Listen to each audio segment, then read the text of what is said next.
Well, you know, there are several organizations that support and encourage efficiency and productivity in the U.S. manufacturing industry. One of the best and longest lasting of these is the Manufacturing Extension Partnership, which was begun in 1988 through an act of Congress.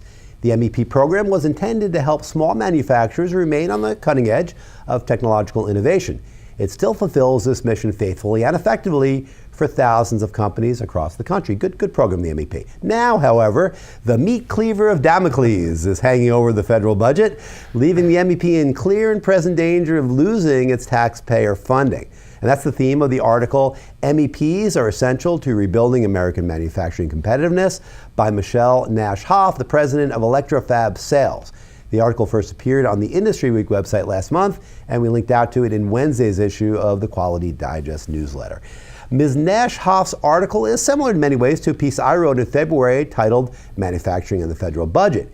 In both cases, these articles laid out the case for keeping the MEP program, which costs taxpayers about $130 million annually, yet generates more than $2 billion in incremental sales volume for participating manufacturers. Yeah, like I say, it's not a lot of money. It's not a lot of money. $130 million in the course of the federal budget is nothing, but $2 billion in trackable benefits from it. The Nash-Hoff piece presented interviews with MEP partners in California, Ohio, and Kentucky, all of whom can point to concrete examples of sales revenue that was generated as a direct result of MEP support.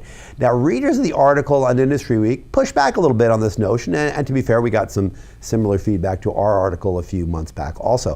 One of the common themes in arguing that the MEP program should be defunded is that if it's really helped generating something on the order of $18 in new sales for every dollar invested, then private investors, not to mention executives themselves of these small companies, would be lining up to pour money into the projects. Well, that's a fair point, but it should be noted that MEPs around the country do raise money through local private investment on a dollar per dollar basis to the funding provided by the federal government. So they get $1 from the federal government, they have to raise $1 on their own. So that's the way it works.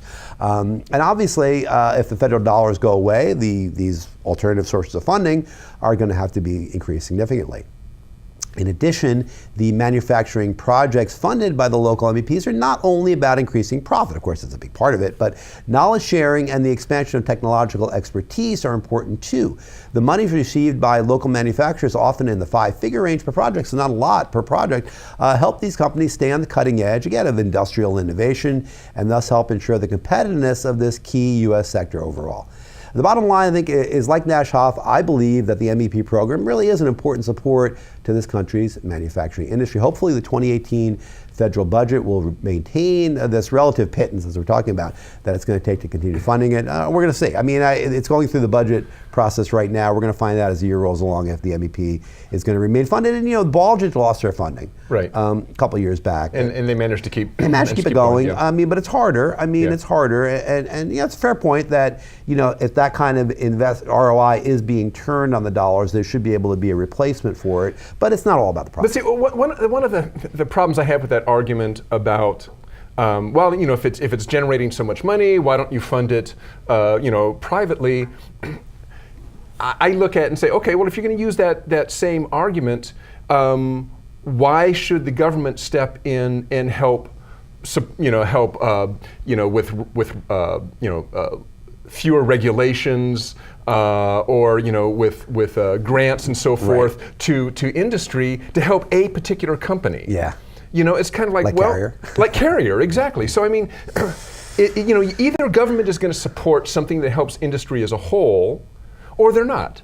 But don't cherry pick which companies you're going to support and think that that's going to do anything to the economy. I mean, you really, to support the economy, you're either going to have to get government involvement that's going to say, okay, we're going to support industry in some way, but that affects everybody, and not just one company or two companies, or just say, okay, we'll leave it to the private sector, but don't do this kind of this piecemeal kind of thing. It doesn't make sense. I mean, I agree, and there is not a lot of logic sometimes to the way that the budget does get allocated for things like this. The cries of crony capitalism always come to the fore, and people say, well, the government shouldn't be involved in private business anyway, and all this, and those are fair arguments. I mean, it's true. I mean, if you're going to have a purely capitalist system where only the strong survive, then yeah, you don't want to do that. You don't want to give that money to those companies. But that's not the system we have. We have a blended system where there's supports as well. So it's complicated, Derek. It's complicated.